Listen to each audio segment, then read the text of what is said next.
সকালবেলায় তাড়াহুড়ি করে কেন স্কুলে গেলাম আর কি কারণ ছিল এত তাড়াতাড়ি করে যাওয়ার, তো চলো তোমাদের সাথে শেয়ার করবো। এদিকে চা বসিয়ে দিয়েছিলাম, সকালবেলায় বাবা তাড়াতাড়ি করে খাবারটা সেদ্ধ করে, আজকের বারটি ছিল শনিবার, আর এদিকে হনুমান চালিশা পড়তে অনেকটা দেরি হয়ে গেছে, আর বাবা কিন্তু খাবারটা মেয়ে রেডি করে রেখে দিয়েছিল।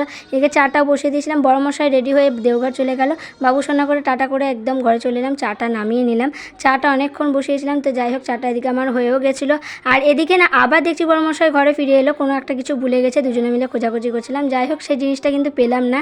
তারপরে এদিকে চলে এসেছিলাম জলখাবারটা বসাতে, অনেকটাই দেরি হয়ে গেছিলো, তাড়াতাড়ি করে জলখাবারটা বসিয়ে দিচ্ছিলাম। শনি মঙ্গলবার যাই হোক নিরামিষই রান্না হয়। আর এদিকে না ডাল সেদ্ধ, এদিকে আমি সব কিছু রেডি করে ডালটা সেদ্ধ করতে বসিয়ে দিয়ে আমি কলপাড়ে চলে গেছিলাম, অনেক কিছুতে জল ছিল না। আর এদিকে সকাল 7টার মধ্যে আমাদের জল চলে আসে, যাই হোক এদিকে জল ভরতে আমি চলে গেছিলাম। আর এদিকে মেয়ের বিছানাপত্র আমি বাবার ঘরে এসে রেডি করে রাখছিলাম, কারণ ঘুম থেকে উঠে এসে এই ঘরে এসে খেলা করে। তো যাই হোক এদিকে ঢপগুলো আমি জল লাগিয়ে দিলাম। আর এদিকে না কিছু কাপড় ছিল, রোদ করেছিল দেখে আমি তাড়াতাড়ি করে শুকনো কাপড় মেলে দিলাম। আর বাসি বিছানা পড়েছিল, মেয়ে উঠেও গেছিলো, আর এদিকে মেয়েকে খাইয়ে দিয়ে বাসি বিছানাটা গুছাতে চলে এলাম। আর বাসি বিছানা দেখতে আমার কিন্তু একদমই ভালো লাগে না, মনে হয় যে আগে বিছানার কাজটা করে তারপর অন্য কাজ করব।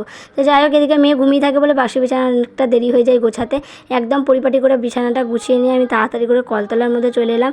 কলতলাতে প্রচুর বাসন রেখে এসেছিলাম, তো যাই হোক কলতলার মধ্যে অনেক বাসনও আমার পড়েছিল, জল থাকতে থাকতে যেগুলো কাজ হয় সেগুলোকে আগে করে নিলাম। আর এদিকে না তাড়াতাড়ি করে স্কুলে ফোন এসেছিলো যে আমাকে স্কুলে যেতে হবে। কেন স্কুলে গেলাম চলো তোমাদেরকে এবার বলছি। হঠাৎ করে আমাকে দিদিমণিরা ফোন করে ডাকছে যে তাড়াতাড়ি করে মেয়েকে নিয়ে এসো, ওর ওজন আর হাইটটা মাপবো। সেদিনকে কিন্তু ইঞ্জেকশন দেওয়ার সময় ওজনটা করা হয়েছিল, কিন্তু এত কাঁদছিল হাইটটা মাপা হয়নি। যাই হোক এদিকে দেখো কত বাচ্চারা পড়াশোনা করছে, আর ওদেরও ওজন হচ্ছে আর হাইটটা মাপা হচ্ছে।